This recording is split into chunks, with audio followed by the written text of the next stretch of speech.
बिहार के एक छोटे से गांव सुगौली की गलियों में सुबह सुबह महिलाओं की चहल पहल शुरू हो जाती थी। हर शुक्रवार को पंचायत भवन के पास महिला स्वयं सहायता समूह की बैठक होती थी। वहीं हर बार की तरह इस बार भी समूह लोन की चर्चा थी। रेणु 28 साल की अपने 2 बच्चों और बीमार पति के साथ जिंदगी की जद्दोजहद में उलझी हुई थी। वह हर महीने इस उम्मीद से बैठक में आती थी कि शायद इस बार उसे समूह लोन मिल जाए ताकि वह सिलाई मशीन खरीदकर कुछ कमाई कर सके। लेकिन इस बार कुछ अलग था। इस बार गांव के सरकारी अधिकारी सर खुद आए थे समूह लोन की प्रक्रिया समझाने। सर यानी आदित्य शेखर, उम्र करीब 35 साल। शहरी परवरिश लेकिन गांव की सेवा का जुनून। वह जैसे ही पंचायत भवन में दाखिल हुए रेणु की नजर उन पर टिक गई। स्मार्ट सफेद शर्ट, हल्की दाढ़ी और आंखों में आत्मविश्वास। आप सबको अगर लोन चाहिए तो कुछ शर्तें हैं, आदित्य ने कहा, और सबसे जरूरी बात, कोई भी गारंटी नहीं, भरोसा चाहिए बस। रेणु ने हाथ उठाया। सर, अगर मेरे पास कुछ भी नहीं है तो क्या आप मुझे भी लोन देंगे? आदित्य ने मुस्कुराते हुए कहा, अगर आपकी आंखों में ईमानदारी है तो जरूर देंगे। वह जवाब सिर्फ रेणु के लिए नहीं, लेकिन उसके दिल के किसी कोने में गूंज गया। कुछ ही हफ्तों में रेणु को 0-0 का लोन मिल गया।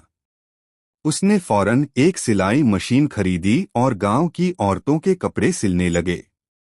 एक शाम जब सर गांव में निरीक्षण के लिए आए तो रेणु ने उन्हें चाय पर बुला लिया। वह शाम दोनों के लिए अलग थी।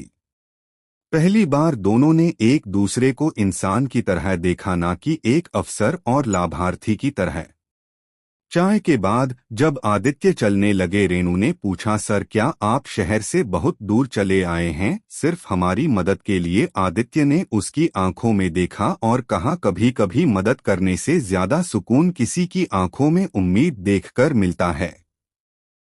एक रात गांव में अचानक बारिश तेज हो गई। रेणु अकेली थी क्योंकि पति अस्पताल में भर्ती थे और बच्चे नानी के यहाँ। उसका घर कच्चा था। पानी टपकने लगा। तभी सर का फोन आया। रेणु, सब ठीक है ना सर? छत टपक रही है, थोड़ी मदद चाहिए।